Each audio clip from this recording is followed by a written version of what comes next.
Aloha Aina, Ano Ai, Velina Kako. Welcome to Free Hawaii News, brought to you by the Koani Foundation, presenting Hawaiian perspectives on a broad range of topics and issues affecting the Hawaiian Islands, the Pacific, and the world.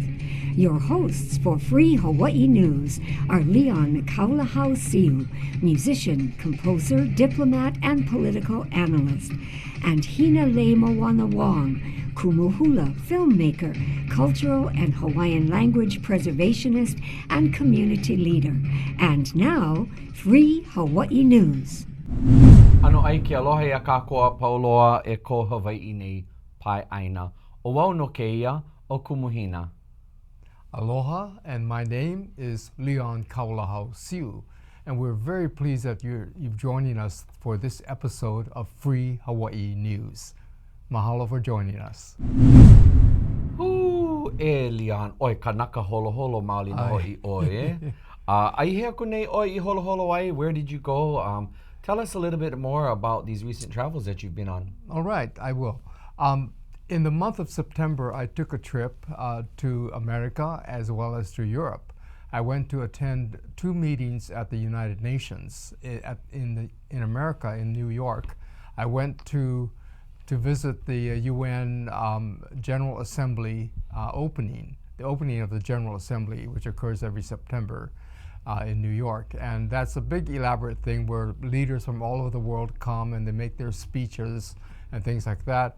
This year it was quite volatile because of course, the Russia-Ukraine situation and people making some very strong statements about that.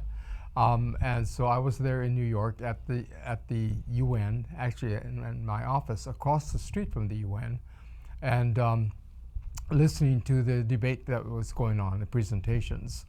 And then after that, I went ahead and traveled to Geneva, to the UN there, where the Human Rights Council started their 3-week session. And I was there for a whole week of that session. And the reason I went there was because of a particular resolution that was passed last year by the Human Rights Council. And the resolution 48-7, the resolution had to do with the legacy, the negative legacy of colonialism on the enjoyment of human rights. So this was a significant resolution that they passed. Mainly what they're saying is that they need to take a look at colonialism. Now, I'm going to give you a little bit of background on that. When the UN was first founded in 1946, it had 51 members. And they decided that they need to do two things with the two purposes of the UN. One, to end all disputes, international disputes, through negotiations and through peaceful means. And the second objective of the UN was to end colonialism. So they started up a process called decolonization. At this time, like I said, there were only 51 countries in the United Nations, and most of the rest of the world, all of Africa and much of South America and Asia, or Southeast Asia, were colonies, and the Pacific as well as the Caribbean. And so this was a very pronounced thing, that most of the world was under colonial rule at the time of the ending of World War II and at the time of the starting of the United Nations. Therefore, the United Nations set this very high, ambitious goal to decolonize the world, and they formed this process called the decolonization process. And in the process, the United States actually submitted its territories to be decolonized. And the territories that they submitted were Alaska, Hawaii, Guam, Puerto Rico, U.S. Virgin Islands, and American Samoa. Now, they had put Hawaii and Alaska in there as territories to be decolonized along with these others, meaning that they felt, or they were representing Hawaii and Alaska as places that should have an opportunity at some time in the future to choose what kind of governance that we would want, that the people would choose.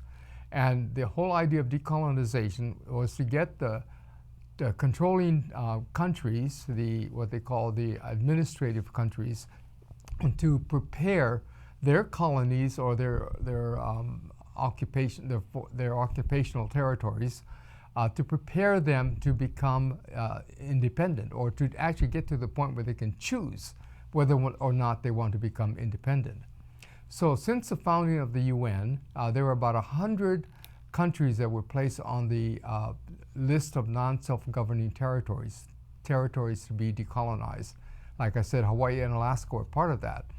Out of that 100, about 80 of the countries have since become independent countries. There are 17 still left on the list, and there are 2, Hawaii and Alaska, that were taken off the list through a devious process. That is, the United States claimed that Hawaii and Alaska had gotten to the point where they exercised their right to self-determination by voting to become part of the United States. This was in 1959. In other words, they said Hawaii and Alaska exercised their decolonization option by choosing not to become independent, but to become part of the United States. So this was how the United States used the decolonization process to capture Hawaii and Alaska, and to put Hawaii and Alaska to integrate Hawaii and Alaska into the United States. So the significance about this is that the decolonization process, like I said, had started out gangbusters for the first 30 years or so, but around 1985 it really slowed down, and really not much has happened since 1985, and there are still 17 countries left on the list. So what has happened is that the United Nations has several times declared an international decade for the eradication of colonialism.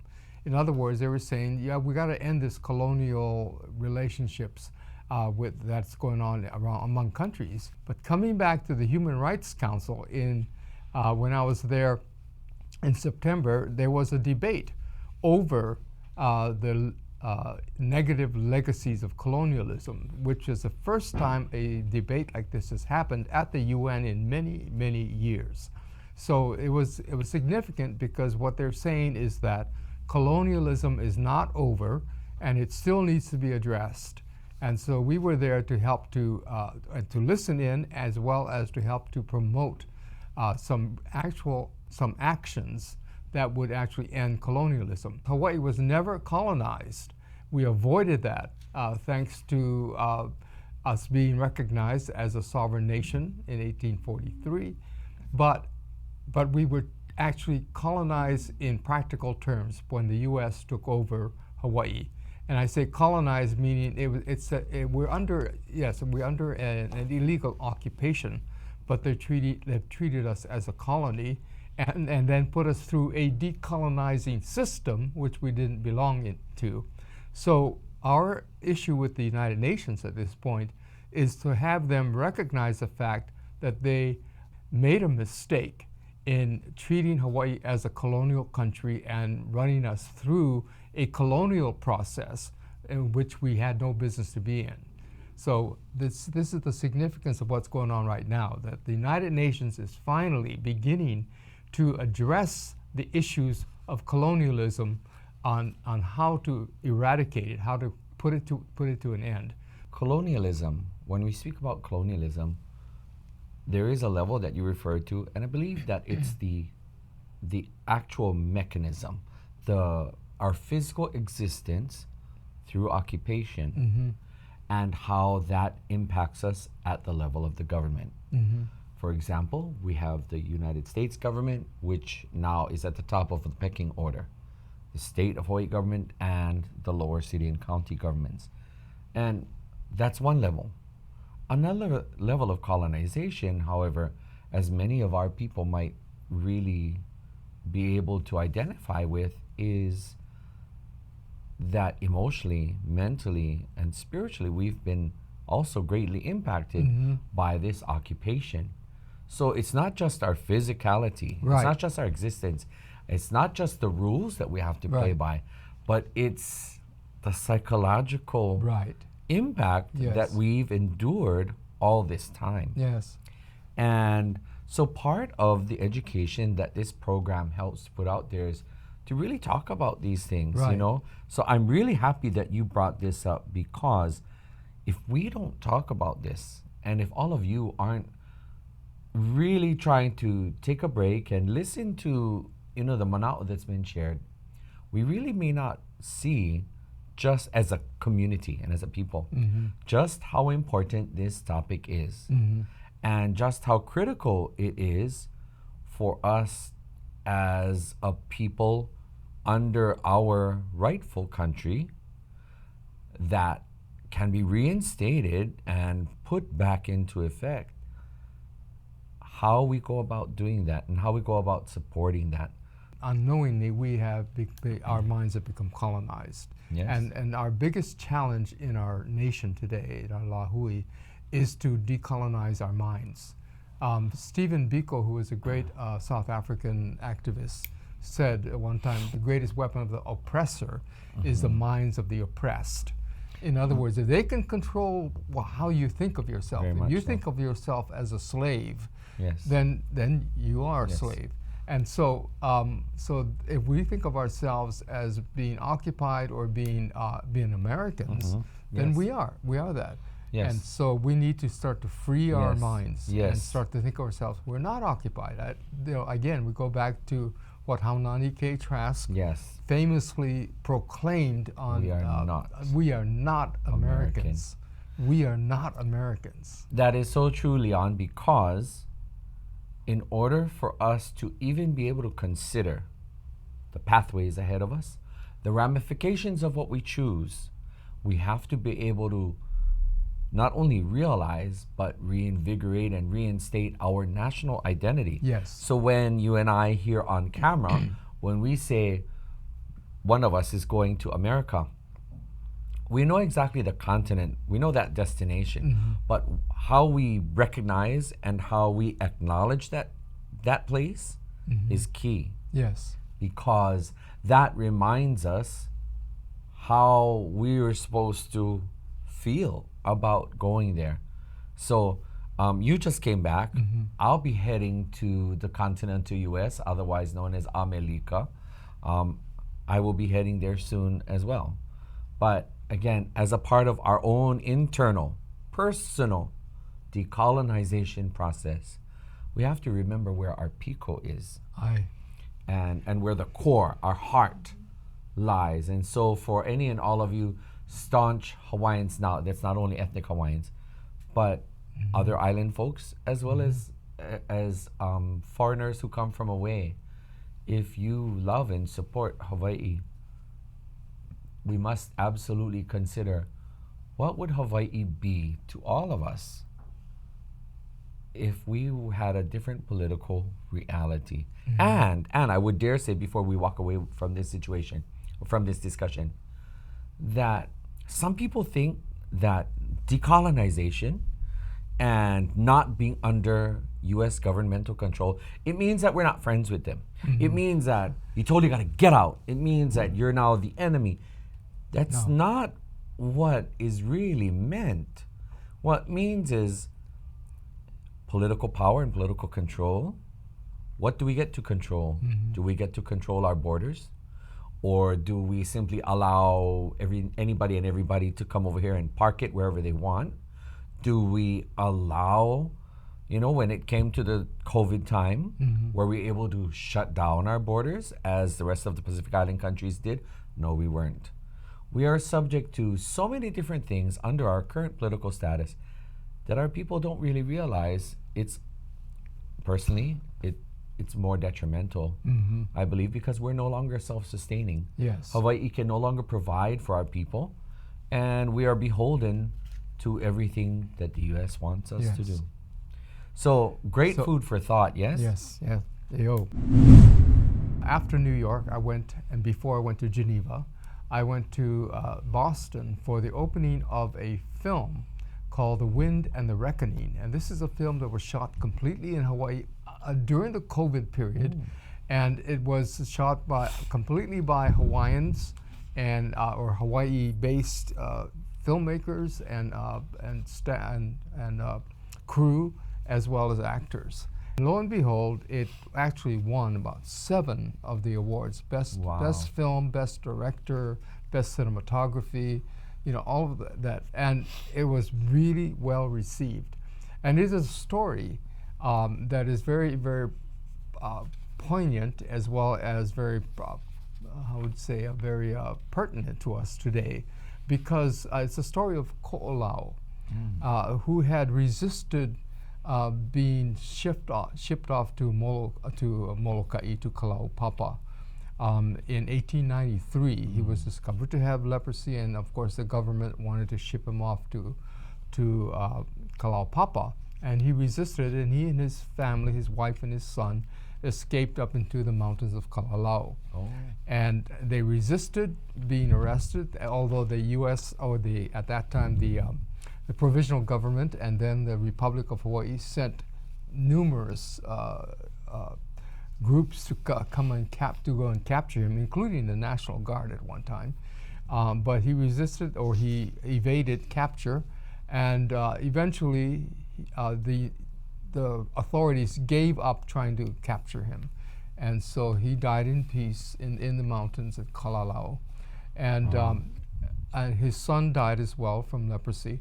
But his wife never got leprosy, and so she emerged, and she actually wrote the book about the story about them. And the book was published in 1906, and it became a huge seller. But during the time of his escaping authorities, he was really actually viewed as a hero for his resistance, to the provisional government and the Republic of Hawaii. So he became a very big national hero. However, his story was lost after time. As we know, the United States basically tried to erase any vestiges of our history and our heroes.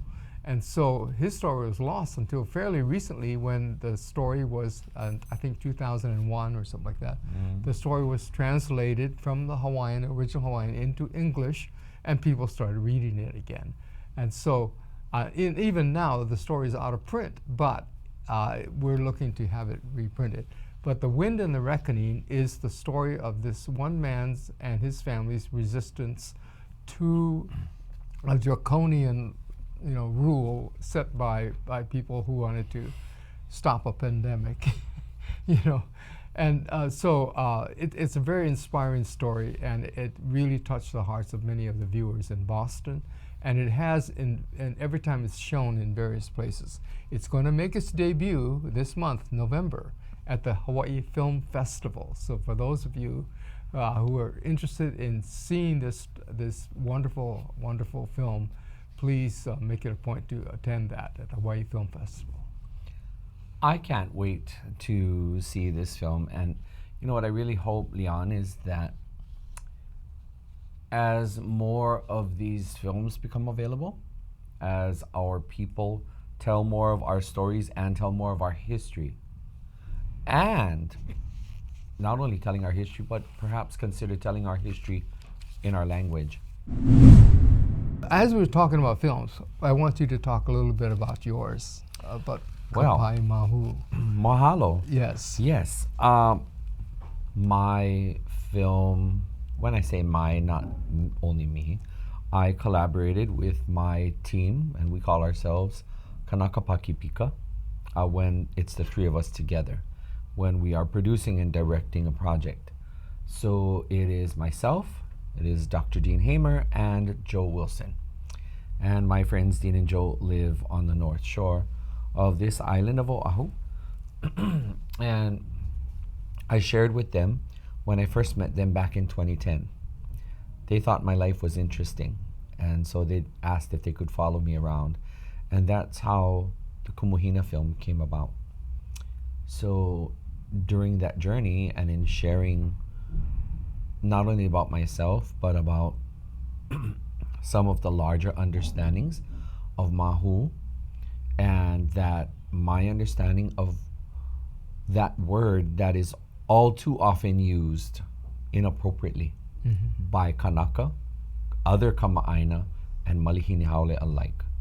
The word mahu is an appropriate term. It is an adjective, and it describes aspects of someone whom holds a place, and perhaps because this hasn't been articulated in this manner prior to a lot of our work that's been done, for some people may not recognize it. They may not recognize their kupuna, talking about it in this way. But I could characterize it as simply people who hold a place between gender binary kane and wahine, the space between male and female. Outside cultures may not necessarily understand. What does this space in the middle mean? And we Kanaka, we know this term, mahu. I've added a couple more terms, terminology items to help describe this, because if I were to speak in only Olelo, I'd have to be able to articulate some of the more modern 21st century nuances that come along with this title. But back to what you asked me about,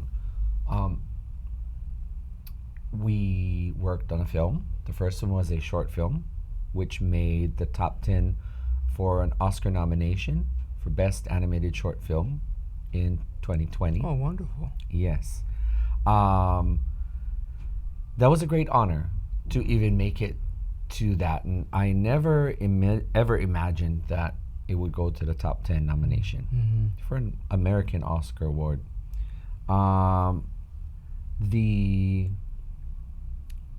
full-length documentary film, which is just a few minutes short of an hour, we needed to tell the story behind the story.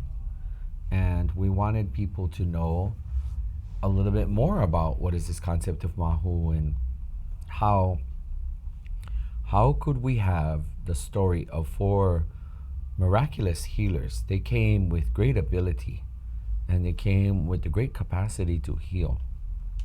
And in telling this story, we felt that there was so much more to be included. So we did more homework, and I would say in this year of 2022, it's been about 10 years total that whether we had it on the main burner or on the back burner, we've had this story in our Engage. So we successfully came up with both a short animated film and then the full-length documentary, which is about an hour. We interwove the animation into the full-length documentary. It's available at kapaemahu.com, KAPAEMAHU.com, and when you scroll down the selection list, you can choose documentaries and look at our film there. We came up with an all-age reader book. It's really great for especially the younger children, because we took the animation done by Daniel Sousa, a fantastic artist who single-handedly did all of the animation, and that became what was translated into a book form. And it's thanks to Penguin Random House, the Kokila division under Penguin Random House. We thank them for having faith in our story. And also Kanayokana, we give them a shout out because they helped to support the work on the back end by gathering teacher resources and actually coming up with a Kumu guide in how to implement this. We did collaborate with the Bishop Museum. Yes. And their leadership at that time when we first engaged in the discussions about 2.5 years ago, she was very excited to have us bring this to life. In June, we saw Kapaemahu, the Healer Stones of Kapaemahu, become its own full exhibit. It was housed in the Castle Hall, and it actually came down on October 16th. So it saw a wonderful run. We look forward to continuing to take the film around. It is available for all the public to view at any time they wish. It's been shown on public TV, a couple of occasions now. But yeah, that's That's what we wanted our people Well, to see. mahalo, mahalo for Mahalo. doing that. You know, when I first moved to Oahu, I was in Waikiki. I walked down to Kuhio Beach, and there were these stones that were there, and I was just attracted to them. I mean, I went to say, "What are these stones?" So I went up there and I read the little legend there, and I said, this is profound. Something about these stones is much more profound than was in that little plaque, you know. And so ever since then, I've had this tremendous curiosity about them. I never really looked into it, and then later the city and county actually built a fence around and placed them properly, so they weren't just these stones where people would hang their beach towels on and things.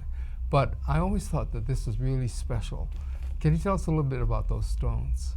Yes, these stones were brought into place. They were brought all the way from Kaimuki. And Kaimuki is known for the properties of the stones in that area for being a bell stone. That means it has the ability to echo and be used as something to sound out to others. And we know of bell stones on Kaho'olawe as well, yes? So these stones were brought to honor 4 legendary healers that come from the lands of Kahiki, or sometimes pronounced as Tahiti. Now, there is Tahiti Island, and there's how we acknowledge Tahiti. It is both Tahiti Island, Tahiti proper, and it is all of our lands outside of Hawaii. So Hawaii is our piko, and how our Kanaka here in Hawaii look at this is that anything, in traditional times before the coming of foreigners, when we say, oh, waholo I kahiki aho I hau mai, they went to the foreign lands and now they're back. So you could have gone to Great Turtle Island, continental US. You could have gone to China. You could have gone to the South Pacific. You could have gone anywhere in the world. But our Kanaka point of reference and terminology is kahiki. However, we know that these individuals came from Kahiki, where Tahiti proper lies. And in their time here, one of the reasons why they were so honored is because of their ability to heal. And we were fortunate to find an original manuscript written by James A'alapuna Harbottle Boyd.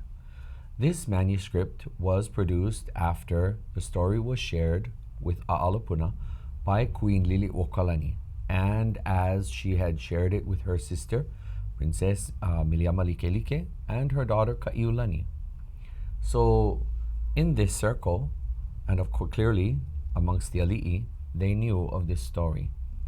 Likelike and her daughter Ka'iulani would often make leilimu and place it down at the stones before they went to the sea, and they honored them. And so Ka'iulani's father, Archibald Scott Cleghorn, seeing the significance of this, had designated that these stones shall never be moved from his property, or at least the property that by this time that was under his control. And we found this documentation. Now, the curious thing about this documentation is that careful attention was paid to the nature, the manner, and the demeanor of the 4 individuals, and that they were physically male. Their stature was clearly that of male, but in their manner, in their demeanor, in their ways, and in their voice, it was feminine. It was associated with female. And when I read that, I said, I know that this clearly then provides association to the name Kapai Mahu. And so I looked at my colleagues and I said, well, I believe that we have solid enough, credible historical information, and that we can put this out. Now, it's only fair to say that our articulation of the story is not the only one, but well, as we say in our language, "A'ohe ka ike, ikahalo ho'okahi," and Right. we chose to tell this version of the story. Um, you know, some people think that Kumuhina was on a Mahu mission and that it was about, you know, just bringing Mahu to the forefront. Um, in a way, that's a yes and a no. The nuance to this is that, you know, the omission of a detail like that when it was clearly recorded, for somebody like me who can identify with that detail, that's hurtful. And it's not hurtful because, how do I say it? Because their worth was determined because they were Mahu.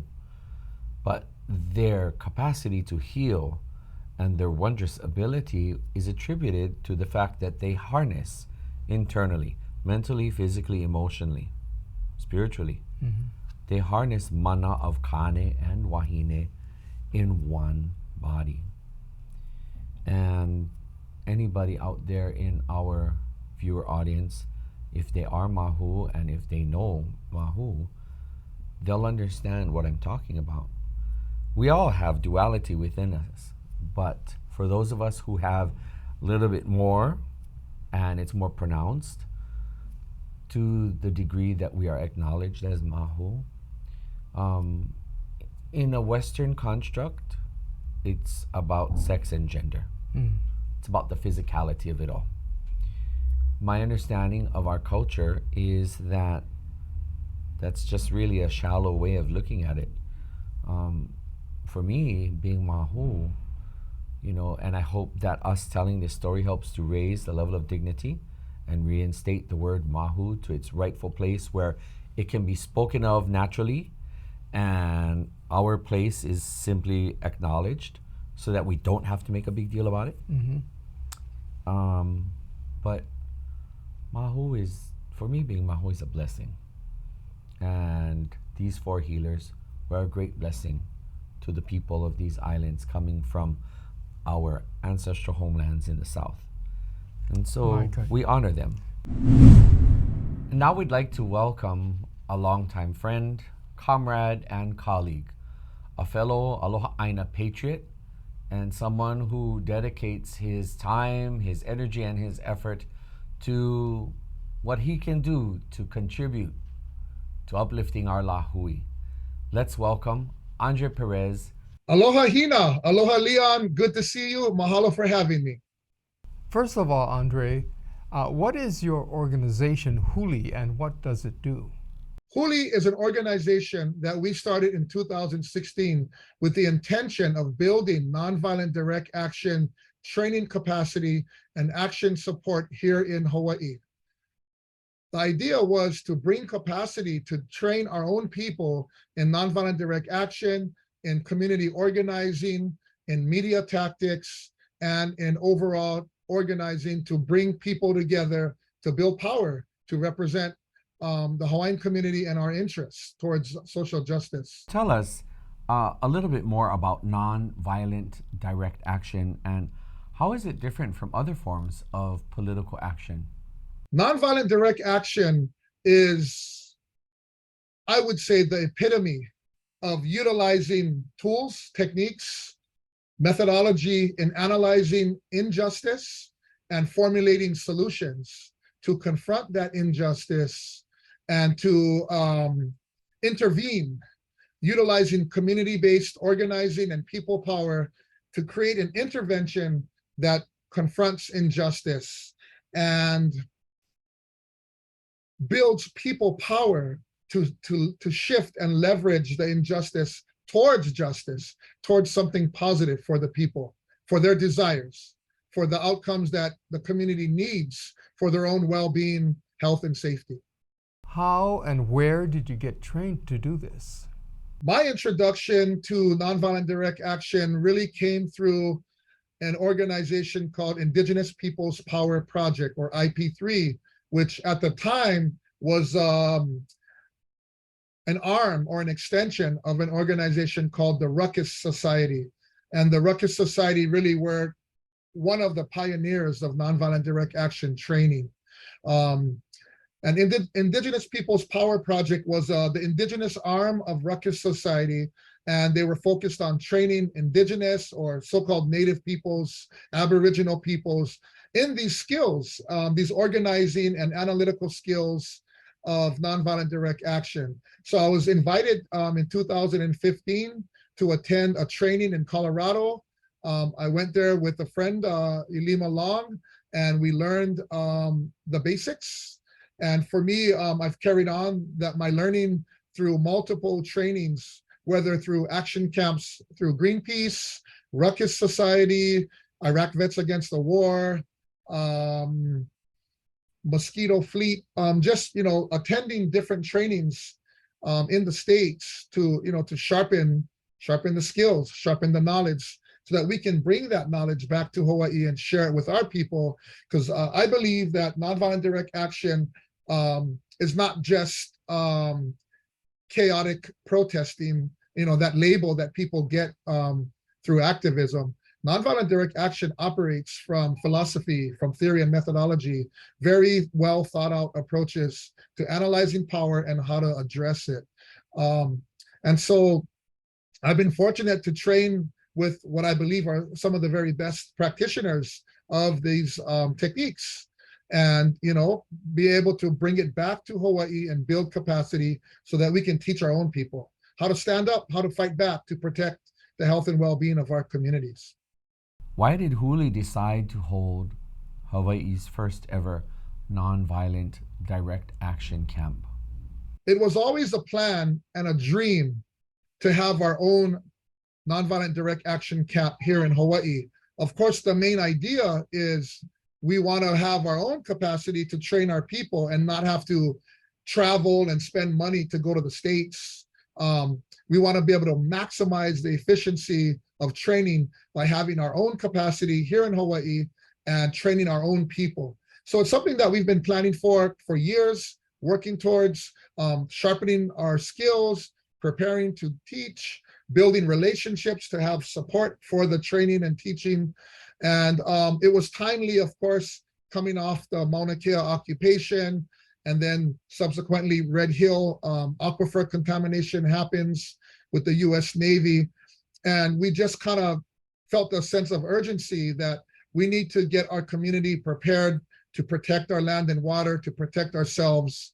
So it's something that's been on the burner for a long time, and it just kind of culminated with the urgency of protecting our aquifer. And how does a training like this work? What is being taught? Nonviolent direct action camps teach the basics of nonviolent direct action philosophy, methodology, action planning, organizing, and then you have different tracks where you skill build.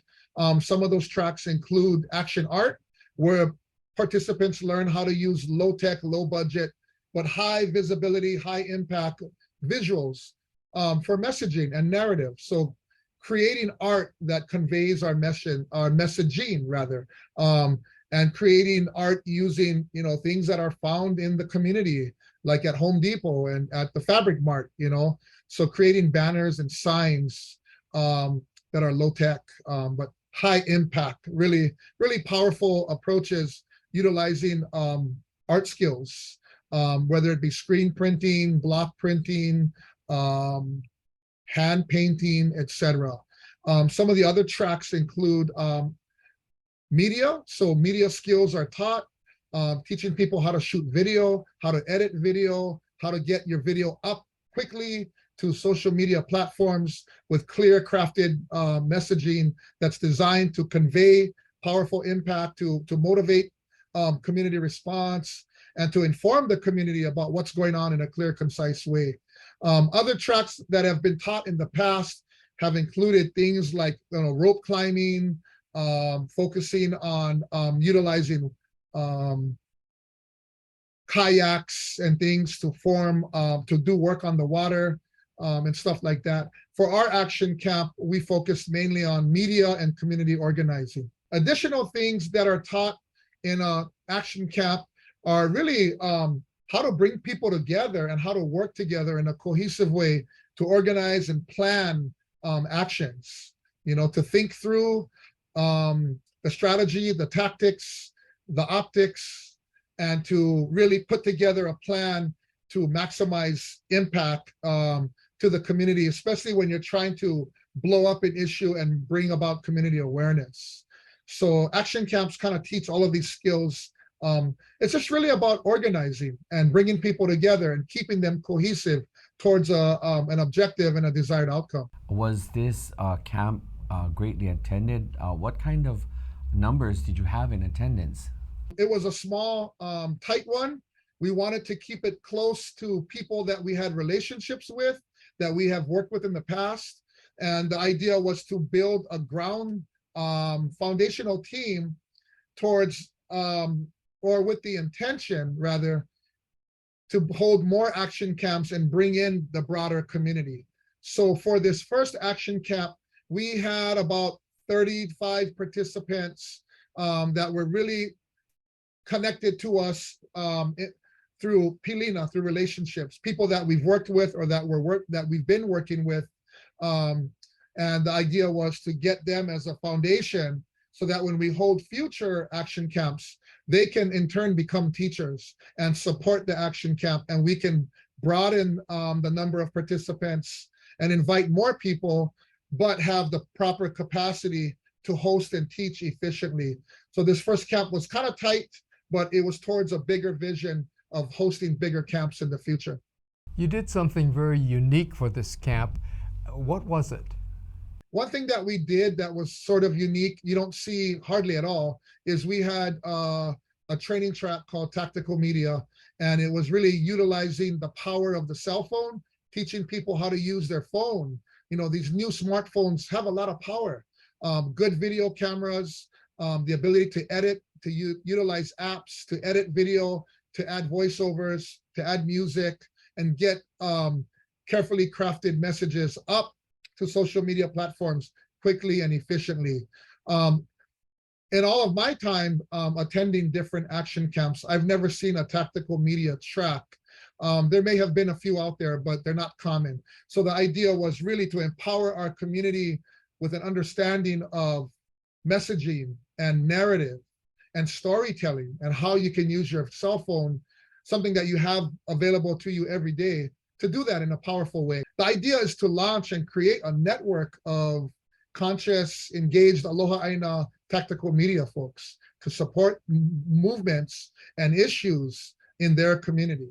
When's the next camp and who can participate? We're not sure yet when the next action camp will be. We don't have a hard date yet, but we're hoping to have something once a year. So likely next summer, probably the ending of summer, we'll try to have something again. And again, we want to broaden it out now. We'll be better prepared, having gone through the first one, having some praxis reflection and learning and improving on the first action camp. We're hoping to have a second one that is much more broad and has more people from the Hawaiian community and the local community, and be able to provide the training and empower our communities. So it's likely next summer. We don't have any dates yet, but you can follow our Huli social medias, huli.nvda on Instagram or Huli on Facebook, and you can follow and check out announcements. We'll probably be making announcements at least 3 months in advance, but for right now, the target is next summer, sometime in July or August, likely. So be on the lookout for future action camps here in Hawaii. Mahalo to Free Hawaii News for hosting me on the show and allowing me to share a little bit about what we're doing and how we're trying to uplift and empower our communities through training. Mahalo nui. Aloha. No leila mahalo anui ya oi Andre, mahalo anui no ko kipa ana mai me maua e ke la ma Free Hawaii News. Mahalo, mahalo. Mahalo. On November 28th, we are actually going to be celebrating something very special, which we celebrate every year, and that is La Ku'okoa, Independence Day. It was officially celebrated around the same time as Thanksgiving from about 1844, or actually from 1843 until 1895. and for some years afterwards, unofficially. It marks the day in 1843 when Ali'i Timoteo Ha'alilio, William Richards, and Sir George Simpson succeeded in obtaining the signatures of the authorities of Great Britain and France on a joint proclamation recognizing Hawaii as a sovereign nation. In 1842, Ha'alilio, along with his secretary, the missionary William Richards, traveled through Mexico, first on foot and by donkey across all of Mexico, and then by ship to Washington, D.C., where they met President John Tyler. Upon meeting President Tyler, that president agreed to the intent of the proposed treaty. Ha'alilio and Richards, armed with this agreement, then proceeded on to Europe, to Belgium, Paris, and London, where the proclamation was finally signed by the United Kingdom and the Kingdom of France. President Tyler, in fact, agreed to the intent of the proposed treaty, and Ha'alilio and Richards then proceeded on, armed with this agreement, to Europe, Belgium, Paris, and London, where the proclamation was finally signed by the United Kingdom as well as the Kingdom of France. And then they returned to the United States to cement the U.S. agreement. On the journey home, unfortunately, Keali'i Timoteo Ha'alilio died on December 3, 1844. The Treaty of Independence solved Hawaii's problem, and that was removing it from being a target for colonizers. It was a substantial achievement under international law.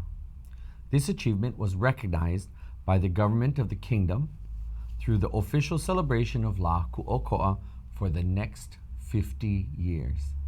After the Haole coup of 1893 and the attempted counter coup in 1895, the so-called Republic of Hawaii government announced that November 28th would be celebrated as Thanksgiving Day.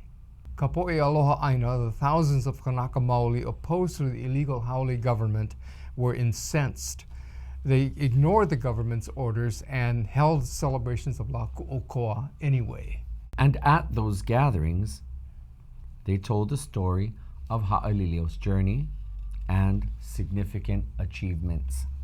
James Kauli'a of the Hui Aloha Aina said the Kanaka recalled with gladness the restoration and perpetuation of the independence of Hawaii, but that their happiness was mixed with feelings of distress because the right to independence had been snatched from our Kanaka. He said, "Ke kunei ke Kanaka Hawaii, me he kuewala, a oheona aina." The Hawaiian person stands as a homeless vagabond, one who has no land. Today, with the reawakening of our nation and our appreciation of sacred times and sacred places, the celebration of La Ku'oko'a is evidence of our nation's continuing and soon to be manifested independence. And so, Leon, as we think about celebrating La Ku'oko'a, I believe that it's quite important for our people to consider this. How and why is it that we have come to not only accept, but warmly embrace all other holidays that really don't have much bearing on us here in Hawaii, except for the fact that the holidays observed really observe foreigners from a foreign land and a foreign culture, and whom oftentimes, when we dig deep enough, have a very oppressive history with us here in Hawaii. So, La Ku'oko'a, as just one of the Hawaiian holidays, we can also recount La Ho'iho'i'ea. We can recount Ali'i birthdays. All of our Hawaiian holidays deserve to be honored here. And not only that, but the history behind these holidays and so much more should be a part of the curriculum of Hawaii, not just for ethnic Kanaka, but for other Kama'aina and any of the Malihini Haole, any of the foreigners who are coming from away, whether they're American or another country. We should be teaching this because it is our rightful history. And whether any and all of our teachers, we have to love on them. Shout out to all of you teachers out there. Whether you are ethnically Hawaiian, ethnically Kanaka or not, it is imperative that the history of these islands be taught. If you don't know the history, how do you know? There are courses available, and there are definite ways to start incorporating history that's pertinent, relevant, and truly significant and meaningful to Hawaii. They must be implemented. Every other ethnicity, every other country, you go to different places around the world, there are distinct and definitive histories. Our history did not start with the bombing of Pearl Harbor. Our history did not start with the coming of foreigners. In 1778, our history didn't just start there when Captain Cook thought that he discovered here. We had lived here for centuries. And so I think it should go without saying Yes. that proper respect and restoration of dignity to at least at minimal our fellow Kanaka in our home, that these elements of history, our language, our culture, should be taught to a much greater level of integrity and respect. Yes, I agree totally with that. And I'd like to also add the great thing is that we are learning this history. 20, 30, 40 years ago, we knew nothing about any of this until some people started to do some research or even just recall and then start to celebrate, they resurrect some of these celebrations. And with the celebrations come the knowledge of what actually happened. You know, so again, that effort by the U.S. to eradicate and erase any vestige of our knowledge of who we were was very successful until we started asking questions. And then, you know, now today we have like Kukiai Mauna and water protectors. I mean, these are all, we would not have come to this point of being so not sensitized, but so responsive to our kuleana had we not begun to realize who we really were, and we began to realize our history and these important dates and things like what Ha'alilio did, which is just extraordinary. Is one of the major accomplishments, diplomatic accomplishments in the world. You know, to have a country that would have otherwise been considered or looked at as a colonial country, to be considered as a sovereign nation, the first non-Europe-centric nation to become sovereign, and to be recognized and held as a member of the family of nations among the European colonizers. This was an incredible feat. And so I just really want to add that the more we know about our history, the more we realize how great our ancestors were, and the mana that they carried, and the legacy that they've left to us today to carry forward is incredible. And so this is why I'm very positive and very optimistic about where we're going as a nation. That this nation is not only coming together, it has already drawn together. It is now growing, and it is now coming into its own. As we rise and as we look to the days ahead, each and every one of us must consider our kuleana, our duty, our obligation, and our responsibility. So 2 words I leave with you for this broadcast of Free Hawaii News: kulana and kuleana. Kulana is our station, it's our rank, it's our place. It's sometimes known as your job, it's known as your position. And when we know our position, if we know that we're Kanaka, we know what we have to do. If we know that we are other Kama'aina, other ethnicities not Hawaiian, born and raised here, we know how we can support.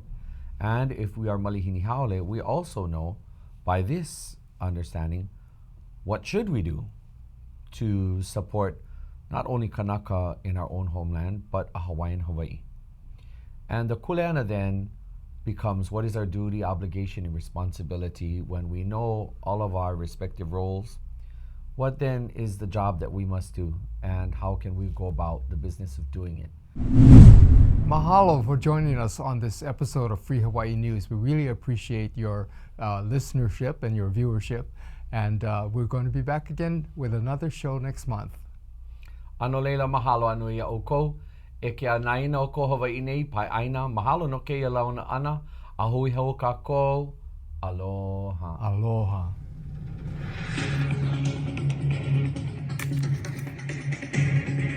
We hope you enjoyed this month's episode of Free Hawaii News. Mahalo for watching. There's a new show every month, so this program will air several more times this month. You can view it anytime on Olelo's on-demand site or on YouTube. See you next time. Ahui ho, aloha aina.